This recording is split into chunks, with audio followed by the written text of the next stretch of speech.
right, this is CrossCourt Convo. We have our guest here, a former, actually a J4 champ, right? Yes. How many times did you guys win? One time? Because I was Just there one. that one time. Okay, that's good enough. Yep. Okay, Joua Xiong from Oshkosh. Hi. From, with Infamous. Okay. And my name is Will. I'm Payne's brother.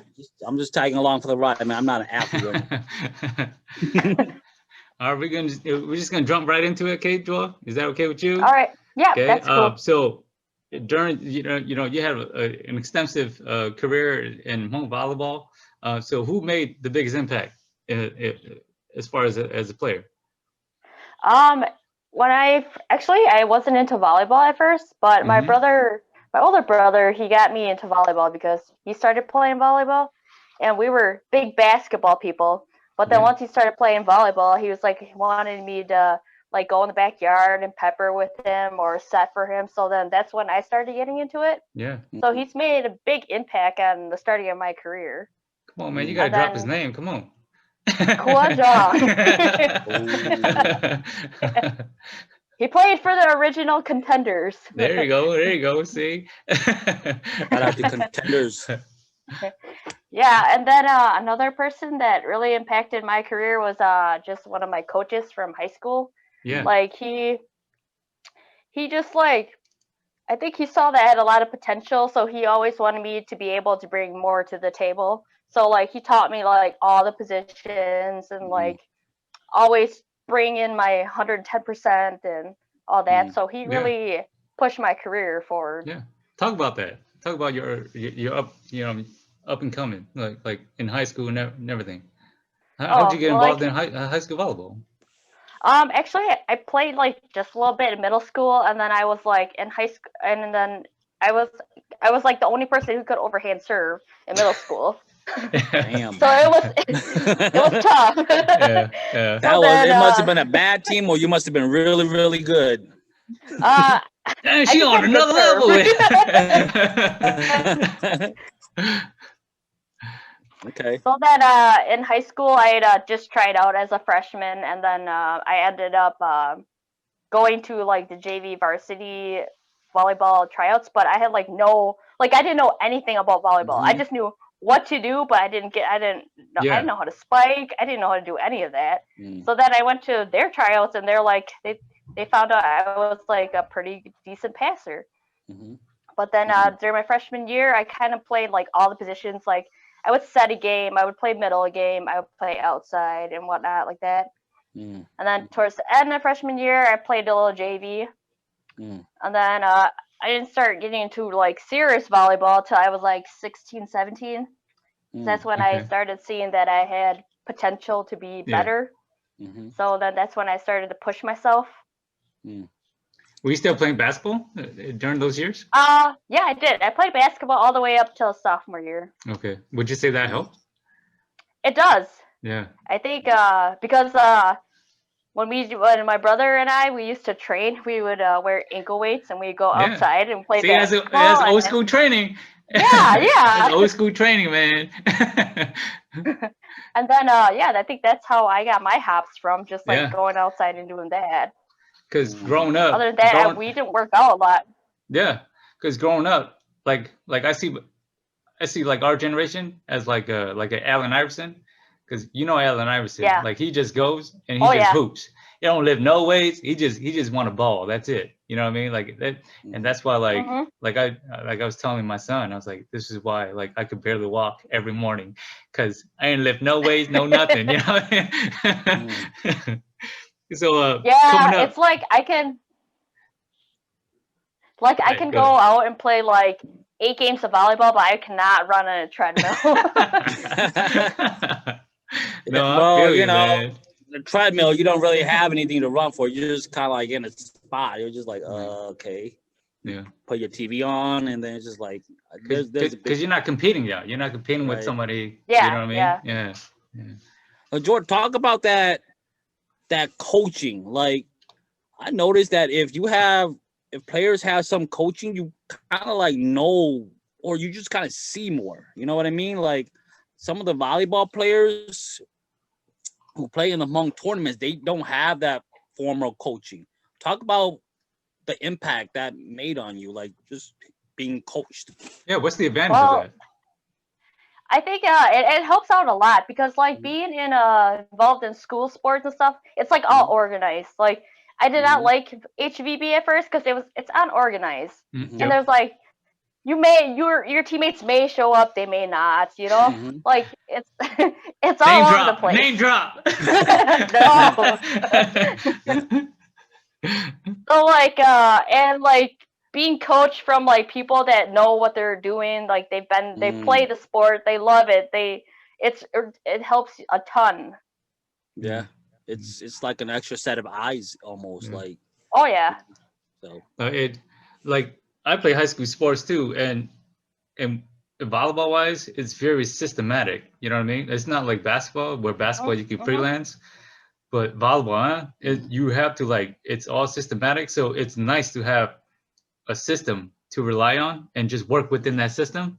But then like you said, you go to HVB and it's like there's really no system, man. It's just like you know what I mean? Just throw the ball up and just go hit it. And you know, like a person transition from that, I understand, you know, to Hmong volleyball, it'd be like a whole different story. It's like, what are we doing here?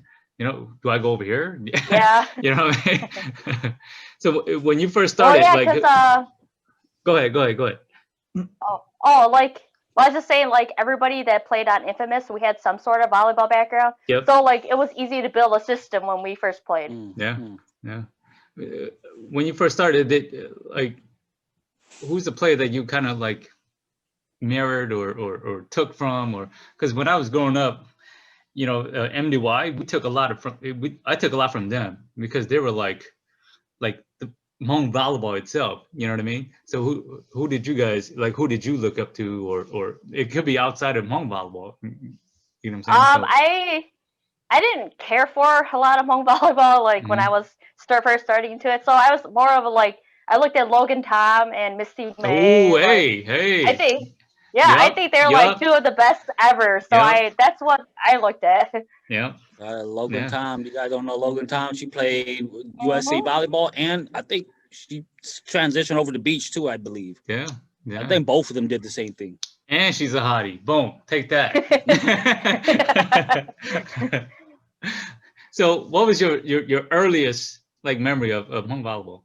Describe it. I went to like some people who were asking me to play in this tournament forever, and I was kind of like, I kept saying no, and then finally I was like, I guess, because I'm gonna be there anyways.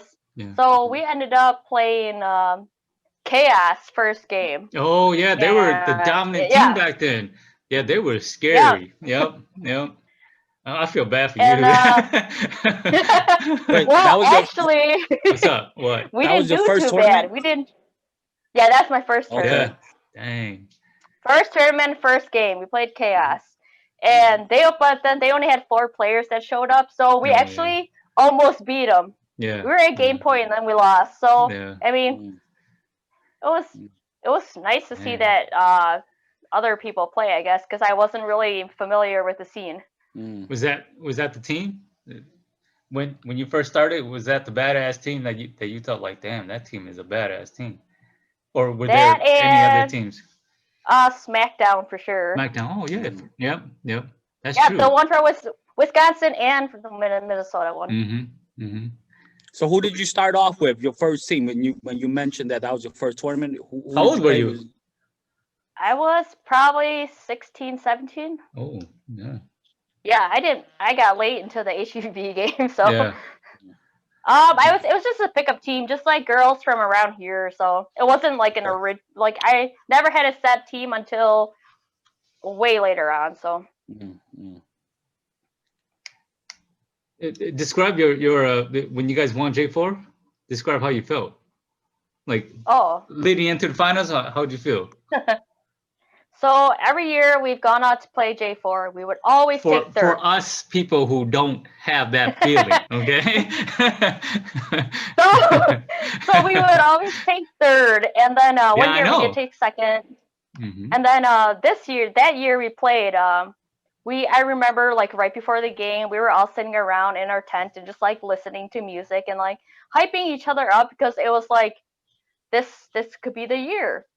So like, but like I don't know, I can't even describe it. Like the moment we won, and after that, it just seems like a blur. Like just knowing that you finally did it. Yeah, because I remember I was there when you guys would celebrate, and the look from you guys were like, "Did we just do this?" Yeah, we basically. won, right? We won, right? Hey guys, we won, right? This is it. That was the last team, right? That's literally how you guys look. You know what I mean? I was like, man, it's like, is this how it would feel? Like, if this is how we would feel, I would not want to win. You know what I mean? Well, it's just because we work so hard for it, and every single year we leave J4, we're disappointed in ourselves because we know we could have played better. But like for that moment, it just kept going. Wow, we did it! Like we just did it. I don't know.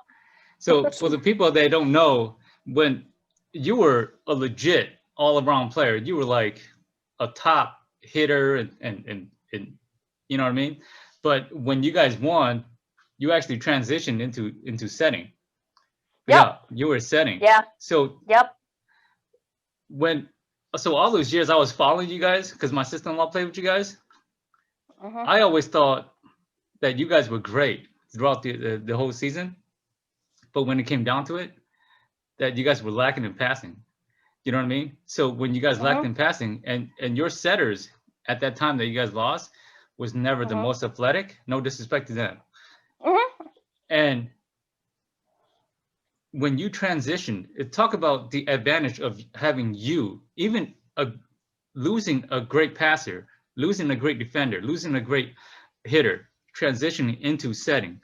Talk about the advantage of that and the disadvantage of that. When we first formed Infamous, we were really looking to somehow advance the women's Hmong volleyball because we were still playing really basic. Everybody hits a 2-ball. Nobody really does anything. So when our setter left, we were like, we have to either find a setter who can set with her hands, or one of us just has to transition into setting. Yeah. And then we tried it out. We did a 6-2 like a while ago, just with me in your setting, and that wasn't so hot. It just didn't turn out that good.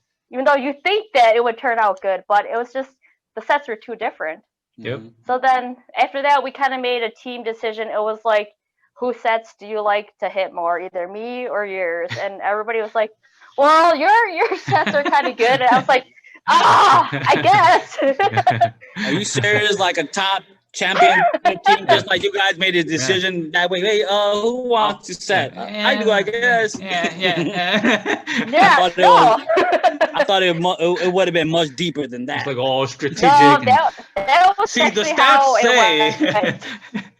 Okay, so so just with setting in general, did you have any experience setting? Like, did you practice it, or how did you feel about it when you were put into that role? I set a little bit at school, but I wasn't like I wanted to set like that. But like because I played international volleyball and we do a lot of hand passing, so I was comfortable doing that. So like transitioning, it wasn't like it was. I mean, like my setting needed work and whatnot, but I knew that within time I would be able to set. But then it was more the mindset. It's like your whole game has to change, and it was difficult at first. So I watched like other people set. Like I watched Fusu, I watched Joel. I watched like a bunch of YouTube videos of people like setting like the USA team and how they were running their offense and whatnot like that. And I just kind of picked it up like that. Talk about, you said the mindset. Talk about that a little bit. Like, what's the difference? Like the mindset. What do you mean by that? Or just talk a little bit more about that. Okay. Like being able to see who the blockers are, like feeding your hot hitter, or like in a situation where you do get a bad pass, like what do you do with it? And then like dumping the ball, that was totally my thing.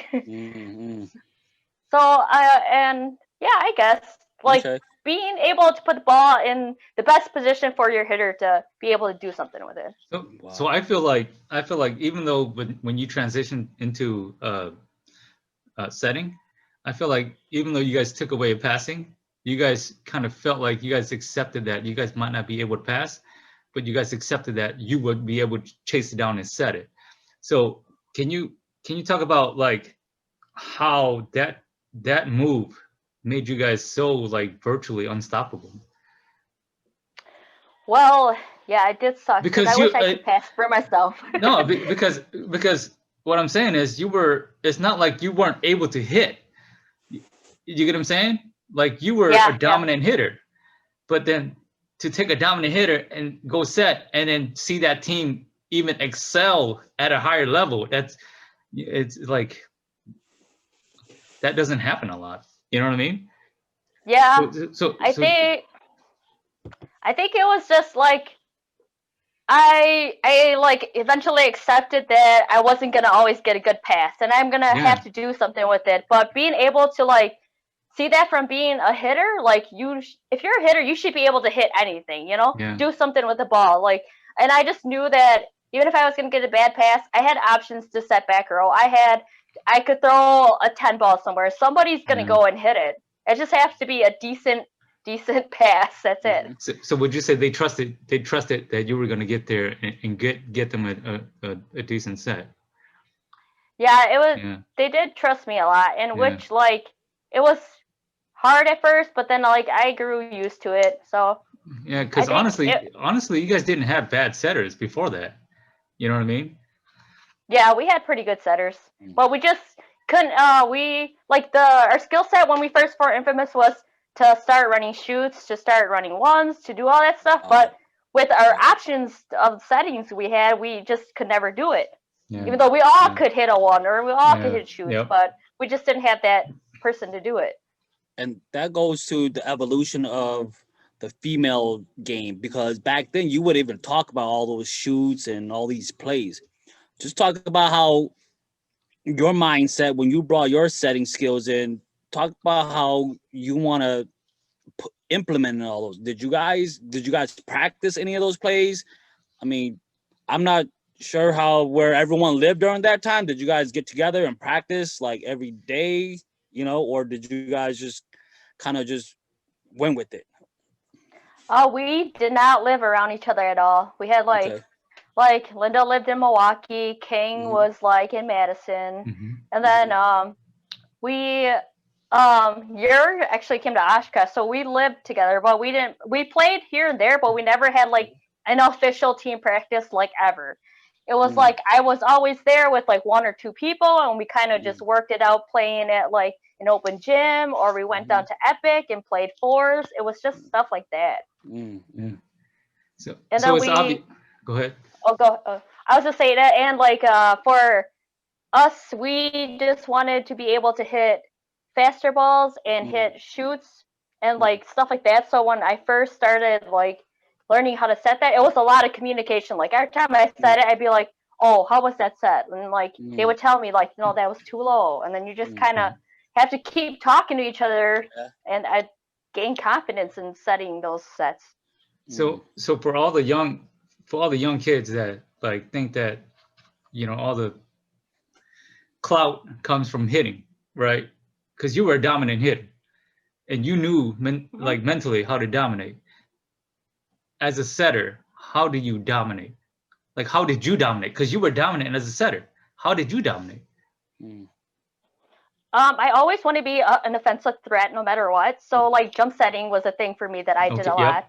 Yep. So then that, and I just learned how to set in like every position, like being able to set like with my back against the net and still give a decent like one or two ball and just like stuff like that. So then when like they would always have to watch me too. So that helped us a lot because I drew blocks a lot. So that really helped us. That jump set aspect really throws off blockers because like especially when you're up in the front row, you could like either dump it or, you know, do your own thing, because that jump set it really throws people off, especially when you're like running fakes and stuff like that. So when you guys are dominating, who is that team that always give you guys trouble? Like I would say SmackDown because they were so solid. Like they played together so long and they were just always solid. And we were always just like almost there, but we don't ever play like really, really good teams like that in Wisconsin. That's true. Because It's like we never go up to Minnesota unless it's J4, so we don't ever play them. Yeah, so you never had that like environment. Yeah, that's true. I never looked at it from that perspective.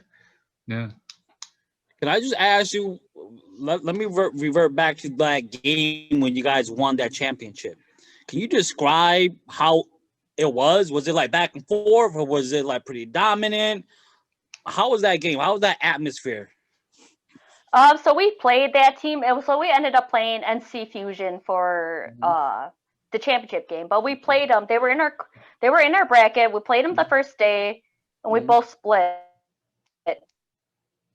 And then in the morning, we played a 1 game to like 15 or 25 or something like that, and we beat them. So then we played them before, but this is a kind of mixed team. And then and you said they're from NC? Yep. Okay, so you don't really know their tendencies, or it's just well, we've played them before, but then they brought in some of the Impact girls too, so it was kind of mixed. Yeah. Okay.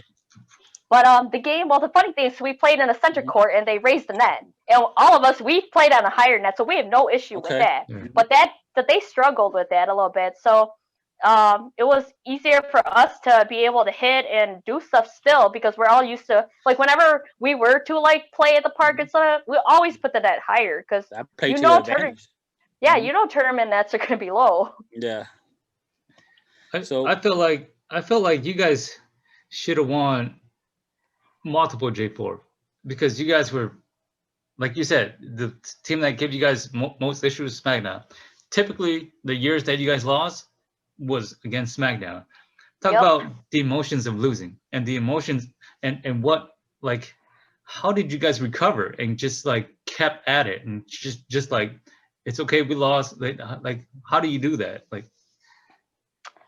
so we don't lose a lot, but when we do, it should be a lot more heartbreaking. You know what I mean? Yeah, it does. Like every time we leave Minnesota and we get third place or something, we all like are pretty broken because it's like we work so hard individually because we don't see each other. So you work so hard individually to get up there and do it, and then you don't.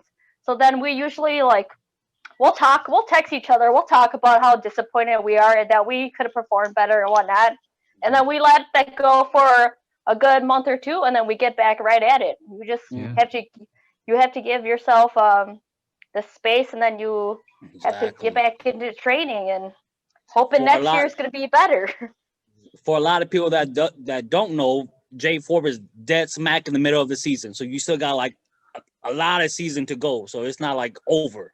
Right, so you still gotta like play these mini tournaments that leads up to I believe the Labor Day tournament, right? Which is the next. The reason why I asked that is because it's like, you know, sometimes SmackDown will come for Memorial or whatever, and you guys would beat them. You guys would just literally beat them, and then for some reason it's always J4 that you guys lose. Like, how do you guys like collapse and then build you guys up? You know what I mean? Like, because you guys would literally lose to them. You guys be out. J4, and then go to Labor Day and you still whoop them. It's like, what? Like, I don't know how, like I said, mentally for you guys, like, man, it's like this. You know what I mean? Because you guys are so strong. And when you guys won, like, I nearly cried because I followed you guys since you guys, you know, like, I followed you guys. I don't know I forget if you played because I followed Kang a lot. And she was playing with rivals. Did you? No. Did you play with it? Okay. I played with rivals after she played with rivals, so we never played together until Infamous. So I followed Kang since she was playing with rivals and all that, and then you guys formed, and I was like, dang, this is the team. And then you guys kept on losing, and I was like, I don't know how they're gonna come back from this. And you guys still did. You guys still, you know, got up and still went at it. And I applaud you guys for that, man. Well, like for all the people who say they can't form a team, I'm like, guys, we formed Infamous twice. Like, you can form a team. Yeah. We did it twice. Yeah. Wait, you said you formed Infamous twice? Yeah, one when I was a hitter and then one when I was a setter. Oh, okay, that's what you meant. I thought that was like, okay, my bad. Yeah, because like I said, you guys were virtually unbeatable when you came to set. Because why I say that is because you guys had 5 people. it did not matter who you guys put as a 6th player. It just did not. You know what I mean? That's why I'm so impressed on your transition. You know, that's why we're, you know, sticking to this question for a long time, because I'm so impressed, because when you guys made that transition, it was like nobody could beat you guys, you know? So what would you say is your most memorable win? Oh, well, obviously the J4 one. Okay. But then I don't really have another game where I was like that felt really good. But I mean, we went down to California and played in a SAC New Year. I was gonna say that. And that was pretty fun. So we actually went down with 5 people, just, you know, our normal 5, and we didn't know that you needed 6. So like the day before we land there, they're like, you need 6 to play, and we're like, no, we're not gonna pull some random girl to play with us. I'm like, we can't. We flew down here. We're gonna play 5s. Yeah. And then like they were like, fine, sure, whatever. And then we won the tournament. Dominated. That was crazy, man. Well, how was the competition down there? How was the competition down there, by the way? It's different because they play just a little different. Like their rules were a bit different. And everybody there kind of played, like, there was this one game we played. It was just the longest game of our lives, I bet. We were down 0 to 10, and we came back and won. And it was just, like, impossible. Wow. Dang. How was it? Well, yeah, that was a pretty fun tournament. How does it feel, though? Like, because I've never been on a team or been dominant at a whole entire sport. Like, how does it feel? Did you strut? It feels pretty great. Is there a strut? Do you, like, every tournament you strutting or what? Like, you know what I mean? No, like, well, like before we formed Infamous, we were all like we played with each other here and there, but we weren't like we never had like everybody play together and just be like, we want to play together. But we just knew we wanted to play together. So, you know, I said, King, I'm like, one day, I was like, we have to play together. And then Linda was like one of my great friends. So I'm like, we got to play together. And then when I met Yer, and then like we brought in Cobbers, who was just like a baby at the time. And I'm just like, this is our goal. That's the one thing that I forget who I was telling, but I was telling them, like, it's unfortunate that when you guys won, you guys were kind of like, okay, this is it. All right, we're good. But Kyle was like in her prime. I was like, so what is she gonna do? You know what I mean? Like, what is she gonna do? She's gonna like abandon her and just like talk about that. Like, what went into that? How did she take it?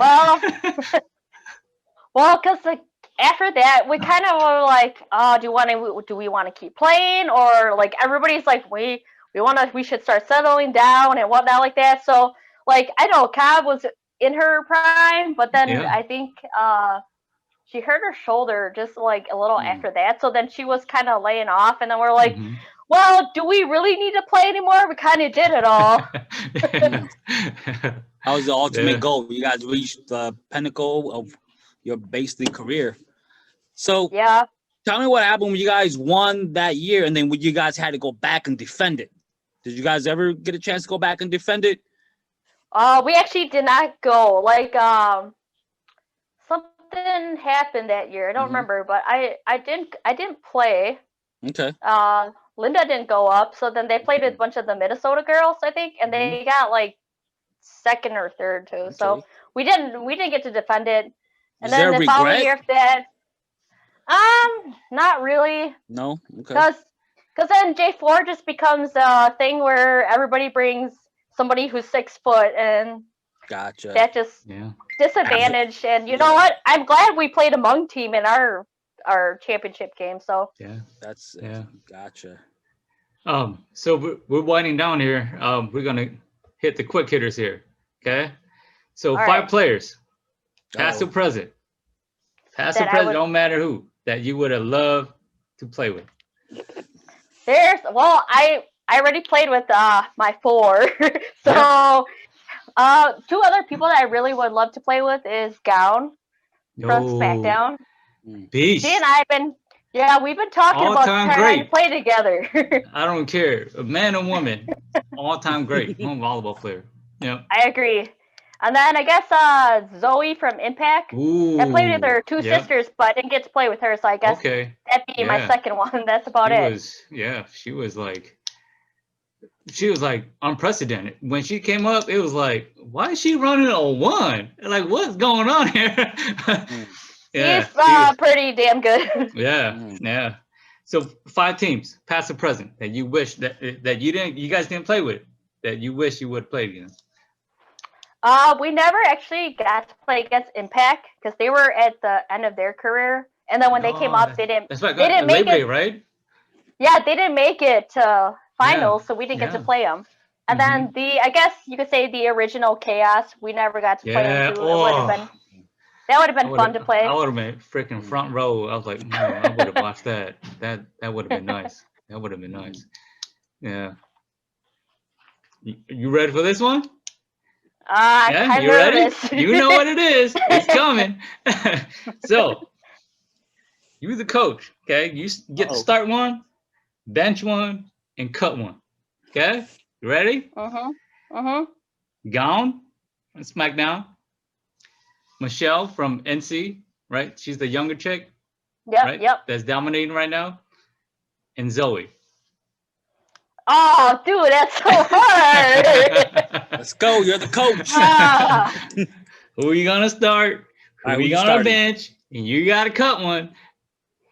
I would say I have to cut Michelle just because she's younger. Okay. Right now, seniority, huh? You seniority. Yeah, her stripes. Yes. No disrespect. Seniority, man. Gotta get in the line, young boy. Yep. And then I would probably. Oh, this is really tough. Yep. Oh, I would, because I seen Gown play way more, I would probably start her and I would bench Zoe. Plus, Gown's tall and she's got that block down. You can't go wrong, though. You can't go wrong. Not saying Zoe's not good, but yeah. You can't go wrong, though. Either way, it's like, I don't know, man. Just whatever. Just, you could swap it and it don't matter. Yeah, it's hard, man. That's hard. Like, when I wrote that down, I was like, I didn't even know. I was like, I don't know. I don't want to answer this. I was like, I don't want to answer this. This is her. That's for her. I don't care. All right. So Hmong volleyball today, right? Don't matter, men's or women's. If you want to just stick with women's, it's up to you. Or you want to stick with both. Like and dislike. I think. Well, I don't. Let's see. Well, I feel like more younger people are trying to come out to play, but we don't have solid players. We just have people who want to play ball at the park, want to play here and there. Like, there's nobody that you could look at right now and be like, oh, they're going to be really good. It's really hard. Yeah, it's really hard to pick those players out now. Like and dislike. Come on. You gotta like something about this generation. Can't just all be hating and everything. I said I like because they're all coming out more. Oh, okay. All right. I'll take that. That's a big old cop out, but I'll take that. Whatever.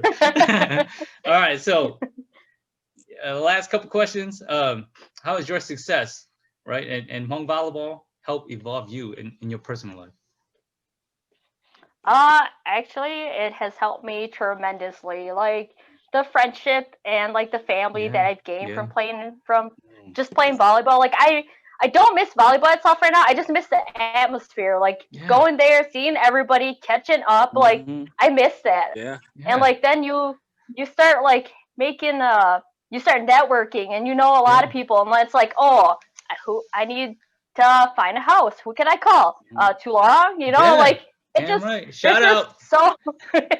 There's just so many things that come with it, and like stuff like being a better teammate, being like I don't know, just like everything. I've just transitioned that into my own life, because I had such a big passion for volleyball. Would you say because your normal life evolves around like people like outside of your race so much? Would you say Hmong volleyball kind of brings you into like your realm of like Hmong people and your culture and all that. And would you say that, or because that's how I feel? You know what I mean? Oh yeah, definitely. Like, I mean, like, because we go to school, we're like the minorities and whatnot. Yeah. But when you go out to these tournaments, it's like everybody's eating the same food. Yeah, we're all like enjoying this stuff. Like, it's like you miss tournament food. That's the only thing I miss. I don't miss the parking, the walking, all that kind of stuff. I miss the food. They wear flip-flops just like me. Yep. Dang, what the hell? So for all the future up-and-comers, right? What's your advice? What would you say? My advice is to first commit. If you really want to do this, you got to commit to it. You can't just commit for 2 days, whatnot, and like playing ball at the park is not committing. It's the stuff that we don't see. It's you're sitting in the backyard. You are weightlifting. Like you're doing other things to help you become a better player. And then also the time. There's a lot of time that gets put into it. Like I can think back in the last like 10 years of my life, a bunch of it was volleyball. Like every second I wasn't working, I wasn't at school, I'd be thinking about volleyball, or I'm going to be playing volleyball. And like, you got to put the time into it if you want to be better. That dedication. Yeah. And you alluded to that, and that kind of goes with like life lessons as well. You just got to, whatever you want to do, you got to put your time into it, and you got to commit to it.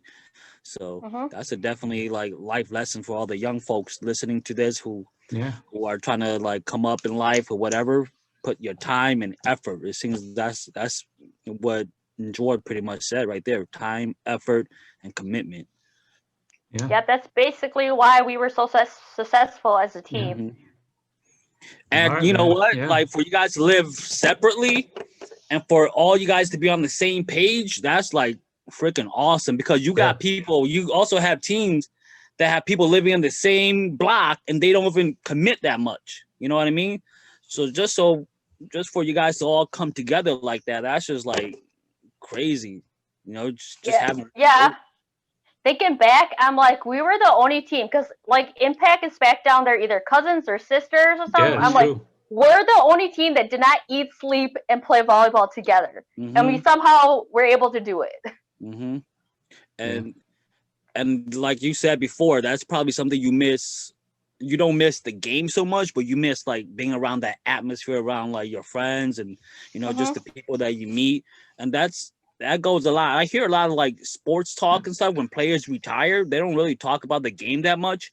They talk about like the brotherhood, the camaraderie, and just stuff like that. And I think that's very important too.